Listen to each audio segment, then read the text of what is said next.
Ici, là, c'est l'heure de l'info éco avec Aude Kersulek. Bonjour Aude. Bonjour Damien. On va parler ensemble des rapports entre les États-Unis et la Chine, puisque vendredi, Washington puis Pékin ont donc annoncé être parvenus à un accord commercial partiel. Alors, qu'est-ce qu'on peut retrouver dans cet accord entre Chinois et Américains? Il faut d'abord rappeler que l'accord phase 1, comme l'appelle Donald Trump, avait été d'abord annoncé en octobre, devait être signé en novembre, mais il subsistait quelques désaccords réglés depuis vendredi.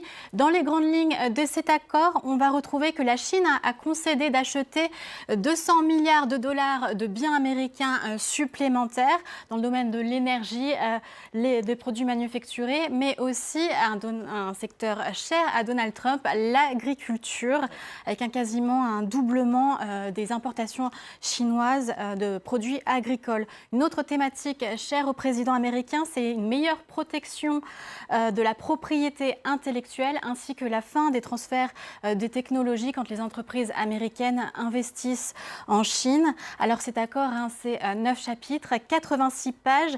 Toutes n'ont pas encore été dévoilées. Les chiffres que je vous ai annoncés proviennent des représentants américains. La Chine a confirmé l'accord, mais ne souhaite pas dévoiler de chiffres. Il subsiste donc des inconnus. On ignore encore où et quand sera vraiment signé l'accord. Alors pourquoi est-ce que les deux parties avaient intérêt à s'entendre maintenant? Il y a d'abord une question de calendrier. Il y a des délais que s'étaient mis eux-mêmes, les deux pays, des dates butoirs. Le 15 décembre, hier, il devait y avoir des nouveaux droits de douane qui devaient toucher de nouveaux secteurs. C'est finalement non mis en œuvre. Il fallait donc mettre fin à ce climat de défiance ou au moins faire une pause à 19 mois de guerre commerciale qui commence à peser sur les deux économies. Quel est l'intérêt du président américain? Eh bien, l'année prochaine est une année électorale.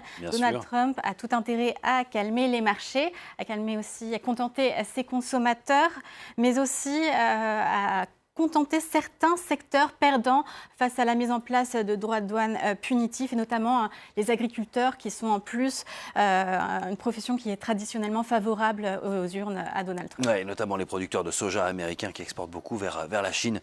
Du côté chinois, quels étaient leurs intérêts? Eh bien, les entreprises qui exportent, elles sont pénalisées par ce conflit commercial. Les exportations chinoises diminuent, les exportations chinoises non pas seulement vers les États-Unis, mais vers vraiment le monde entier.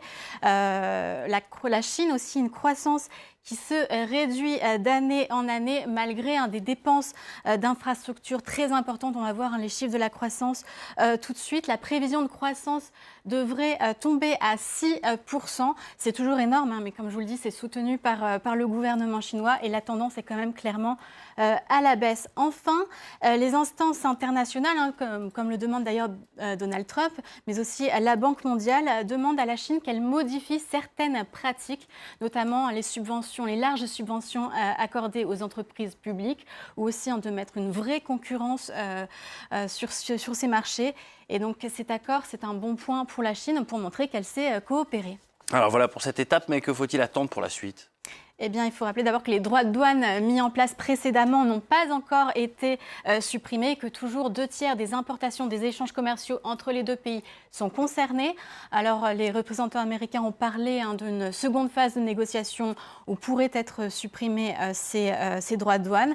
Alors, la tendance pour 2020, même s'il y a un accord, et même s'il y a un rééquilibrage des conditions commerciales, eh bien, les importations et les exportations devraient continuer de se réduire. On appelle ça un phénomène de découplage. C'est vraiment un divorce, des liens qui se détissent entre ces deux puissances commerciales. Donc on a une diminution des relations commerciales, mais aussi des dépendances réciproques qu'avaient les deux pays. Le fait qu'il leur faut trouver de nouveaux partenaires commerciaux. On l'a vu en fin de semaine dernière pour les États-Unis, Donald Trump qui s'est réjoui de la victoire de Boris Johnson et qui attend de pied ferme de négocier un accord commercial avec le Royaume-Uni. Les entreprises américaines qui sont installées en Chine sont elles aussi intéressées à délocaliser leur production hors du pays. On le voit avec ces entreprises qui ont répondu à une enquête de la Chambre de commerce américaine à Pékin. Donc, beaucoup d'entreprises du secteur de la tech, mais aussi le secteur automobile, Foxconn qui produit les iPhones. Toutes ces entreprises ne veulent pas forcément rester sur le territoire territoire chinois. Et pour les entreprises chinoises, elles qui sont aussi touchées par les mesures américaines, elles se sont déjà lancées à la conquête d'autres marchés. Alors, d'autres pays en Asie, l'Europe et pourquoi pas l'Afrique, elles doivent en tout cas apprendre à se passer des États-Unis et aussi de la technologie américaine. Cela se traduit dans les faits par Huawei. Huawei qui est engagé dans un conflit frontal avec les États-Unis et qui a développé un logiciel, un système d'exploitation pour faire face à Android, produit par Google, qui a développé son propre système d'exploitation.